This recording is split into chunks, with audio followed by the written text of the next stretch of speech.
Ce sont des images qui ont fait le tour du monde, celles de ces manifestants survoltés qui, un à un, ont réussi à s'infiltrer dans le Capitole.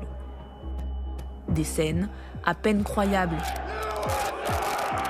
filmées sous plusieurs angles, par les émeutiers eux-mêmes, mais aussi par les caméras de surveillance du bâtiment.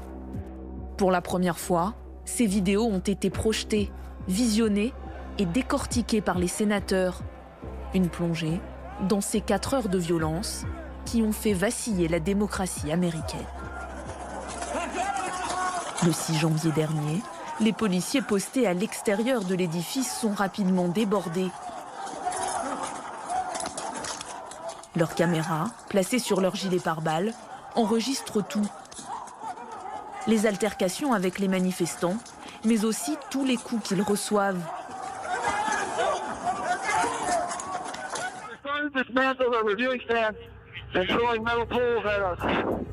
Paniqué, un policier finit par appeler sa hiérarchie pour réclamer de l'aide, au plus vite. Il comprend que la situation est en train de basculer.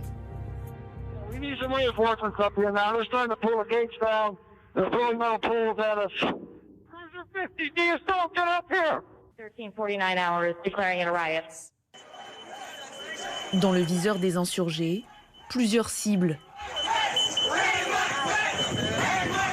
Le vice-président Mike Pence notamment, qui selon Donald Trump, n'a pas eu le courage de défendre la Constitution. C'est ce qu'il tweet ce jour-là, à 14h24. Dans ce couloir, les forces de l'ordre font bloc pour empêcher le passage. Mais la pression est immense. Les manifestants ne se laissent pas faire.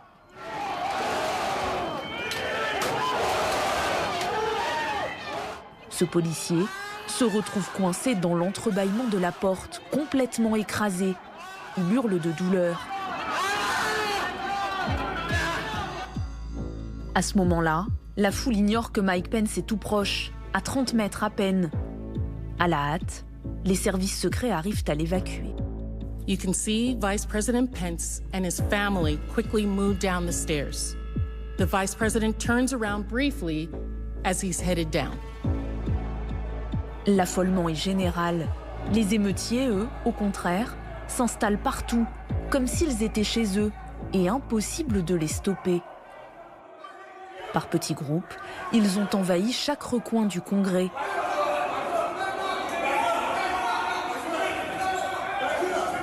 Dans cet escalier, l'agent Eugene Goodman se retrouve seul pour faire barrage.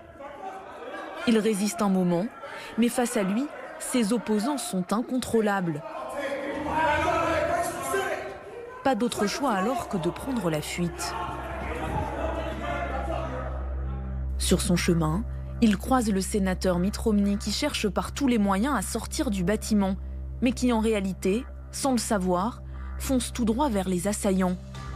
Eugene Goodman lui indique le chemin à suivre pour les éviter.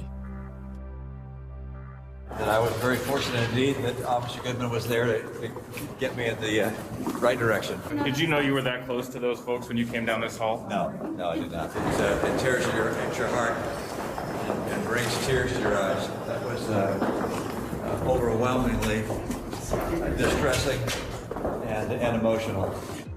Encore aujourd'hui, les élus ont du mal à revoir ces images, car ce jour-là, dans l'enceinte du Capitole, la tension était à son maximum.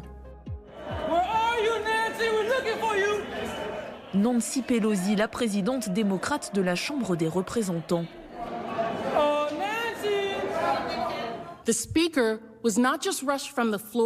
La présidente de la Chambre est évacuée précipitamment. La police du Capitole a jugé la menace tellement dangereuse qu'ils l'ont emmenée hors du bâtiment. Ils l'ont mise en sécurité dans un lieu hors site. La Chambre des représentants se barricade. La sécurité a bloqué l'entrée avec des meubles. Ils tiennent en joue les pro-Trump, agglutinés derrière la porte. Certains parlementaires essaient de s'échapper, au compte-gouttes. Ils arriveront finalement à tous sortir avant que la foule, chauffée à blanc, ne s'empare des lieux. À travers ces vidéos projetées aux sénateurs, les démocrates n'ont qu'une envie, leur faire prendre conscience qu'ils ont peut-être eux-mêmes échappé au pire. Senators, Sénateur, vous avez vu toutes les preuves jusqu'à présent et ceci est maintenant clair. Le 6 janvier, le président Trump a laissé pour mort toute personne présente dans ce Capitole. Des vidéos que n'a pas regardées dans la salle du Congrès Donald Trump. Le président n'est pas présent à son procès.